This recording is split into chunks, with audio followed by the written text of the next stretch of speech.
Après avoir annoncé sa candidature à l'élection présidentielle, Éric Zemmour a organisé son premier grand meeting en Île-de-France. Stagnant dans les sondages et malgré des soutiens qui prennent leur distance, le polémiste d'extrême droite a voulu montrer qu'il est plus présidentiable que jamais, face à une foule dense mais tendue. En effet, si le nouveau Zemmour, celui de la reconquête, s'affiche fringant avec ses petites lunettes, il n'a pas pu empêcher les débordements. Décrit comme une démonstration de force par le Parisien, le meeting d'Éric Zemmour à Villepinte, Seine-Saint-Denis, ce 5 décembre 2021 a fait, comme prévu, couler beaucoup d'encre. Accueilli par une foule en liesse, 15 000 personnes selon les médias, le candidat à la présidentielle a été aussi bousculé dès son arrivée, juste avant de monter en tribune. Selon son entourage, il aurait été blessé au poignet et à 9 jours d'interruption temporaire de travail. Mais cela n'a pas entamé son sourire sur la scène, affichant en même temps un nouveau look, des petites lunettes à monture fine, pour mieux lire son prompteur. Le Zemmour 2.0 a fait le show, affirmant ses positions et ses soutiens, un meeting toutefois marqué par des incidents violents. La France est de retour, a lancé Éric Zemmour à ses milliers de partisans après s'être déclaré officiellement mardi avec une vidéo très controversée. Crédité de 13% des voix pour la présidentielle d'avril, il se présente comme le petit grain de sable de la machine présidentielle. Le candidat d'extrême droite s'est adressé à ceux qui ont bravé le politiquement correct, les menaces de l'extrême gauche, la haine des médias, rapportait l'AFP. Impossible n'est-ce pas français, a répété le candidat avec une expression attribuée à Napoléon devenue son slogan de campagne, devant ses militants qui scandaient Zemmour président où on est chez nous.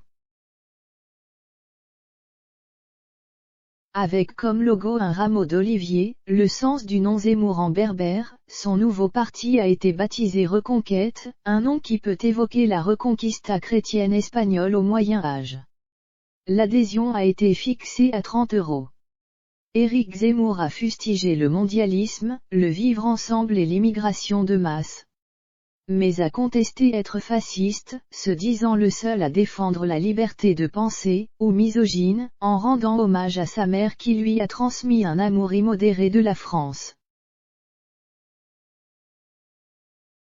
Même récusation d'être raciste alors qu'il veut défendre un héritage.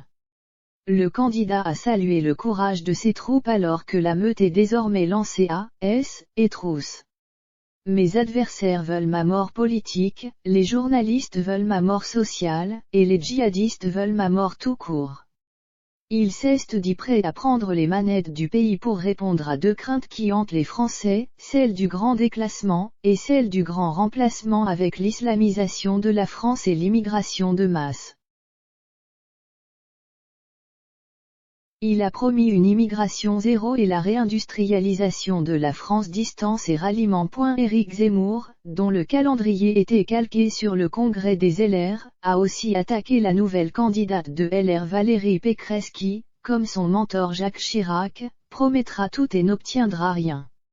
Le financier Charles Guev a retiré son soutien et le souverainiste Philippe de Villiers n'était pas présent dimanche.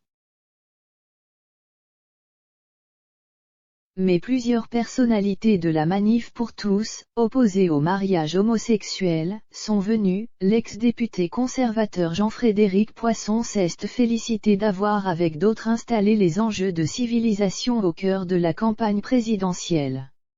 Laurence Trochu, présidente du mouvement conservateur, associée jusqu'à présent à LR, a dénoncé la décomposition idéologique de la droite tandis que la figure des Gilets jaunes Jacqueline Moreau a dénoncé la mondialisation heureuse, cheval de Troie des étrangers. Éric Zemmour se rendra mardi 7 décembre en région lyonnaise. Incident violent. Son meeting a été marqué par une série d'incidents. Avant que le meeting ne démarre, une équipe de l'émission Quotidien a été huée par le public, avant d'être mise brièvement à l'abri, a constaté l'AFP. Des militants de SOS Racisme menant une action qui se voulait non violente ont eux été agressés par des participants. 5 personnes ont été blessées, dont 2 prises en charge par les pompiers, selon l'association. La gauche et des membres de la majorité présidentielle ont pointé la responsabilité d'Éric Zemmour qui donne une légitimité à cette violence. Ces personnes de SOS Racisme n'avaient pas à être là, il ne faut pas venir faire de provocation, a réagi Antoine Dier, de l'équipe de campagne d'Éric Zemmour. Un dispositif de sécurité dense avait été déployé à Villepinte. Des tensions ont néanmoins éclaté à la mi-journée entre des dizaines d'opposants à la venue d'Éric Zemmour et les forces de l'ordre, devant la gare du RER. Il y a eu au total 57 interpellations et 79 verbalisations pour manifestations interdites, selon la préfecture de police en fin de journée. À Paris, quelques 2200 manifestants selon la préfecture, 10 000 selon les organisateurs, se sont rassemblés dans le calme pour dénoncer le discours à leurs yeux raciste d'Éric Zemmour, à l'appel d'une cinquantaine de syndicats, partis et associations. Le meeting permet de mesurer les ralliements, alors que l'organisation, menée notamment par Sarah Knafo, est critiquée en interne pour sa fragilité et que des militants plus radicaux ont intégré la campagne.